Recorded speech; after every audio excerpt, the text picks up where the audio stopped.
പഠനോപകരണങ്ങൾ വിതരണം ചെയ്യുന്ന പരിപാടി എല്ലാ വർഷവും ഉണ്ട്. NMG ഫിലിംസ് ആണ് ഈ പഠനോപകരണങ്ങളുടെ ഈ വിതരണം സ്പോൺസർഷിപ്പ് ഏറ്റെടുത്തിരിക്കുന്നത്. അപ്പോൾ എല്ലാ കൊല്ലവും നമ്മൾ ഈ മെയ് മാസങ്ങളിൽ നമ്മുടെ മെമ്പേഴ്സിലെ കുട്ടികൾക്ക് വേണ്ടിയിട്ട് എല്ലാവർക്കും ഇപ്പോൾ നമ്മൾ അതിൻ്റെ ഔപചാരികമായ ഉദ്ഘാടനം എന്ന നിലയ്ക്ക് ഒരു വ്യക്തിക്ക് കൊടുത്തുകൊണ്ട് ഉദ്ഘാടനം ചെയ്യപ്പെടുകയാണ്. ടെലിവിഷനിലൂടെ സിനിമയിലൊക്കെ അഭിനയിക്കുന്ന എഴുത്തുകാരനായ നമ്മുടെ പ്രിയപ്പെട്ട താരം കൊച്ചു പ്രദീപിൻ്റെ മകനും 2 മക്കളും വന്നിട്ടുണ്ട്. അപ്പോൾ അവരെ കൂടി വേദിയിലേക്ക് സ്വാഗതം ചെയ്യുകയാണ്.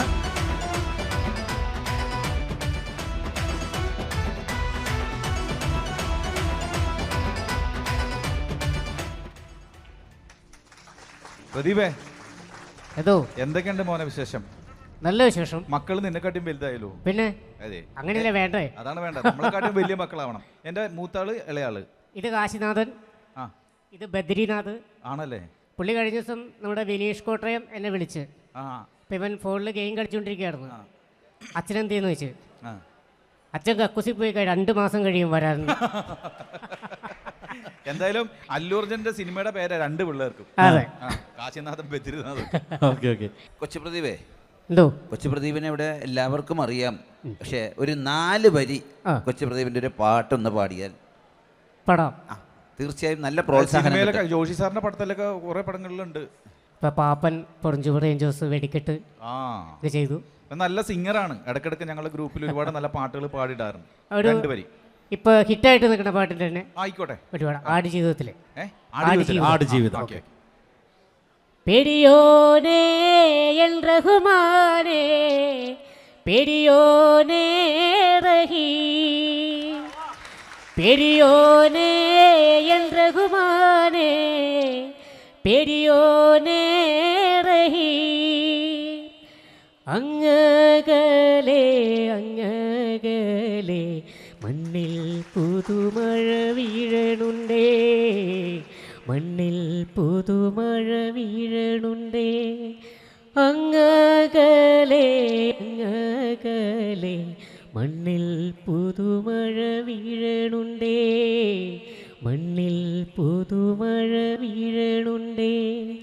നെഞ്ചിലൊരാളുടെ കണ്ണീർ വീണപ്പോ, നെഞ്ചിലൊരാളുടെ കണ്ണീർ വീണപ്പോൾ ഇങ്ങിരുന്നാലും അറിയണുണ്ടേ. മിണ്ടാമൺ തടി വാരിയെടുത്തത് കണ്ടില്ല കണ്ടില്ല നിന്നനവ്, കണ്ടില്ല കണ്ടില്ല നിന്നനവ്. പെരിയോനേ എൻ റഹ്മാനേ, പെരിയോനേ റഹീം, പെരിയോനേ എൻ റഹ്മാനേ, പെരിയോനേ റഹീം. നിസാര പാട്ടല്ല പാടിയത്, ഗംഭീരമായിട്ട് പാടി. Thank you. പിന്നെ പാട്ടുകാരൻ, എഴുത്തുകാരൻ, ഫിലിം ആക്ടർ, ഇപ്പോ എന്താ പറയാ, നല്ല മിമിക്രി പെർഫോമറാണ്. ഒരു 2 സ്റ്റാർ പൊളിച്ചങ്ങട്. ഓക്കെ, എടാ ജാഫർക്കയുടെ ശബ്ദം ചെയ്യാം. ജാഫർക്കയുടെ മഹേഷിൻ്റെ പ്രതികാരം എന്ന സിനിമയിലെ ശബ്ദം. കൊച്ചേ, നമ്മുടെ തൊഴുവഴ അമ്മാച്ചനൊരു ആലോചന പറഞ്ഞായിരുന്നേ. ഞാൻ ആലോചിച്ചിട്ട് നല്ല കേസാണ്. ഇപ്പോൾ കൊച്ചിന് കുമ്പിളപ്പം നിന്നുകൊണ്ടായിരുന്നാൽ മതി, അത് അമേരിക്കയിൽ പോയി അടിച്ചു പൊളിക്കണോ? ഇനി നമുക്കറിയാം, പൊക്കമില്ലായ്മയാണ് എൻ്റെ പൊക്കമെന്ന് തെളിയിച്ച കലാകാരൻ തൻ്റെ പൊക്കക്കുറവിനെ ഗിന്നസ് ബുക്ക് വരെ എത്തിച്ച പ്രിയ സുഹൃത്ത് ഗിന്നസ് ബക്രജാൻ്റെ ശബ്ദമാണ്. അദ്ദേഹത്തിൻ്റെ അത്ഭുത ദ്വീപ് എന്ന സിനിമയിലെ ജഗജാല കില്ലാടിയായ ഗജേന്ദ്ര കുമാറിൻ്റെ ആ ശബ്ദം അഭിനയിച്ചിട്ടുണ്ട്. അപ്പം അതിൽ ഒരു ഡയലോഗ്, എടാ എടാ ഗന്ധർവ, എൻ്റെ പെണ്ണിനെ തൊടാ പട്ടി മാതുല. ആ ഗന്ധർവൻ എൻ്റെ പെണ്ണിനെ അങ്ങോട്ട് പോകണു. കുഞ്ഞോണ്ടോനെ എടാ എന്നെ കൂടെ കൊണ്ടുപോടാ. നമുക്ക് പ്രദീപിന്റെ കുട്ടികൾക്കായുള്ള പഠനോപകരണ വിതരണം അങ്ങോട്ട് ഔപചാരികമായി ഉദ്ഘാടനം ചെയ്യുകയാണ്. അപ്പോൾ റൈറ്റലിന്റെ സെക്രട്ടറി അനൂപിനെ കൂടി വേദിയിലേക്ക് സ്വാഗതം ചെയ്യുന്നു.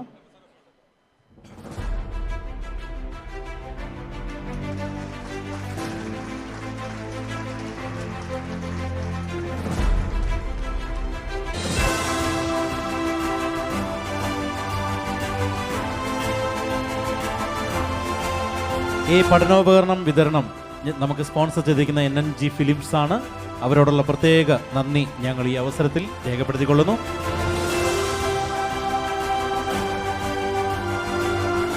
അപ്പോൾ താങ്ക് യു.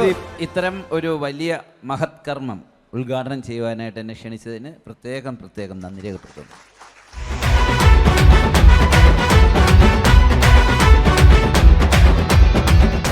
Team flowers. നമസ്കാരം. ന്യൂസ് ഡിബേറ്റിലേക്ക് എല്ലാവർക്കും ഹൃദ്യമായ സ്വാഗതം. ഈ വിഷയത്തിൽ കേരളത്തിൽ ഇപ്പോൾ വലിയ തോതിൽ ലൈസൻസിൽ വലിയ രാജ്യാന്തര തലത്തിലേക്ക് മാറ്റങ്ങൾ കൊണ്ടുവരുന്നു. ആ വിഷയത്തിൽ പ്രതികരിക്കാനായി രാഷ്ട്രീയ പ്രമുഖർ നമ്മോടൊപ്പം ടെലിഫോൺ ലൈനിലും അതുപോലെ സ്റ്റുഡിയോയിലും പ്രതീക്ഷിക്കുന്നു. ആദ്യം തിരുവഞ്ചൂർ രാധാകൃഷ്ണനിലേക്ക് പോകുന്നു. ശ്രീ തിരുവഞ്ചൂർ രാധാകൃഷ്ണൻ, ഇവിടെ ലൈസൻസിൽ ഇങ്ങനെ മാറ്റം വരുത്തുമ്പോൾ പ്രതിസന്ധിയിലാകുന്നുണ്ടോ ഡ്രൈവിംഗ് സ്കൂൾ? ഡ്രൈവിംഗ് സ്കൂൾ നല്ല ഒരു സിനിമയല്ലേ, ഞാൻ എത്രയോ തവണ കണ്ടതാ. തിരുവഞ്ചൂർ, ഡ്രൈവിംഗ് സ്കൂൾ സിനിമയെക്കുറിച്ചല്ല, നമ്മളിപ്പോൾ ഡ്രൈവിംഗിൽ വന്ന ഈ നിയമ വ്യത്യാസങ്ങളെക്കുറിച്ചാണ് ശ്രീ തിരുവഞ്ചൂർ. ഒരുപാട് മാറ്റങ്ങൾ വരേണ്ട കാലം അതിക്രമിച്ചിരിക്കുന്നു. കാരണം ഈ വർഷം തന്നെ എത്രയോ അപകടങ്ങൾ നടന്നു. ഞാൻ കൃത്യമായിട്ട് പറയാം. 9356 9345 കൃത്യമായില്ലെങ്കിൽ നിങ്ങൾ എഴുതിയെടുത്തോളൂ. CPM സംസ്ഥാന സെക്രട്ടറി MV ഗോവിന്ദൻ മാഷിലേക്ക് പോകേണ്ടിയിരിക്കുന്നു. ശ്രീ ഗോവിന്ദൻ മാഷ്, ഇവിടെ ഈ നിലയിൽ നിയമങ്ങൾ പരിഷ്കരിക്കുമ്പോൾ അത് ലോകം ശ്രദ്ധിക്കുന്നുണ്ടോ? ശ്രീ ഗോവിന്ദൻ മാഷ്. ലോകം എല്ലാ തരത്തിലും ശ്രദ്ധിക്കുന്നുണ്ട്, നിങ്ങൾക്കാണ് ശ്രദ്ധിക്കുന്നില്ല എന്ന് തോന്നുന്നത്. മാത്രമല്ല, നിയമത്തിൽ വലിയ തോതിലുള്ള മാറ്റങ്ങൾ കൊണ്ടുവരാൻ വേണ്ടി ഞങ്ങൾ തീരുമാനിക്കുകയാണ്. കുട്ടികൾ ഓടിക്കുന്ന 3 ഏക്കറുമുള്ള സൈക്കിള് ഞങ്ങൾ നിയമത്തിൻ്റെ പാതയിൽ കൊണ്ടുവരും. അതുമാത്രമല്ല, നിങ്ങൾ ഈ കാണുന്ന വീൽ ചെയർ ഞങ്ങൾ നിയമത്തിൻ്റെ പാതയിൽ കൊണ്ടുവരികയാണ്. ഇത്തരത്തിലുള്ള ഒരുപാട് നിയമങ്ങൾ കൊണ്ടുവരുമ്പോഴും ഇവിടെ ജീവൻ മരണം വെച്ച് കളിക്കുന്ന അപകടകരമായിട്ടുള്ള ഡ്രൈവ് ഞങ്ങൾ നിരോധിക്കുകയാണ്. കവുങ്ങിൻ്റെ പാളയിലിരുത്തി ആളുകളെ വഹിക്കുക, ഇത്തരത്തിലുള്ള നിയമം ഞങ്ങൾ നിരോധിക്കുക തന്നെ ചെയ്യും.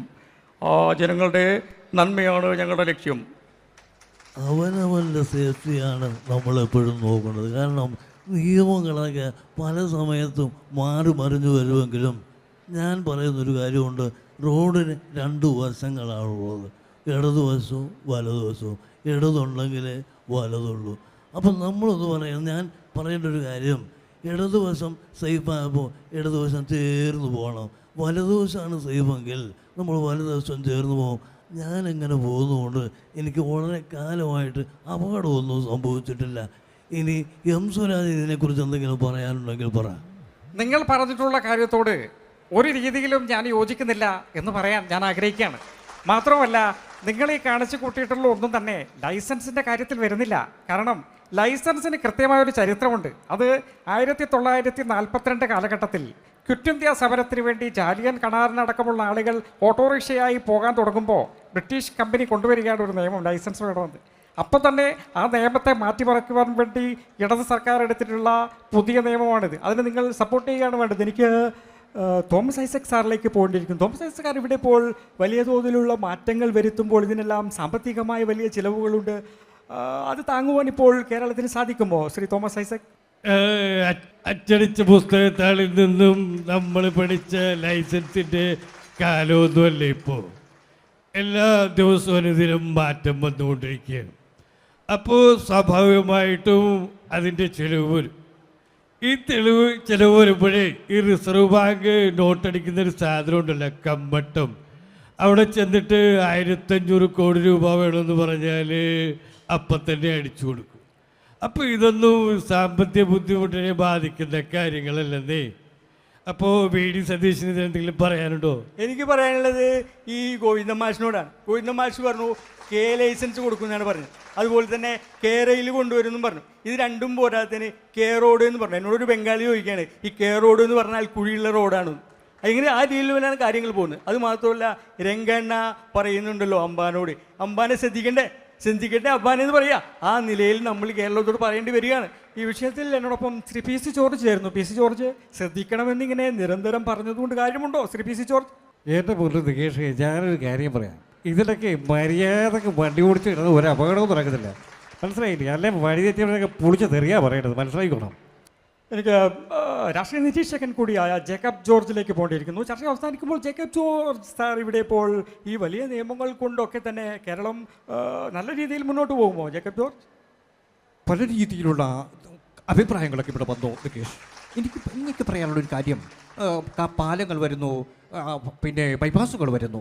പക്ഷേ നിയമങ്ങൾ എല്ലാ കാലത്തും ദൂരദർശൻ പോലെ തന്നാൽ മതിയോ? മാറ്റം വരണ്ടേ? തീർച്ചയായും അപകടരഹിതമായിട്ടുള്ളൊരു കേരളം ഉണ്ടാവട്ടെ എന്ന് ആശംസിച്ചുകൊണ്ട് ന്യൂസ് അവർ അവസാനിക്കുന്നു. നന്ദി, നമസ്കാരം.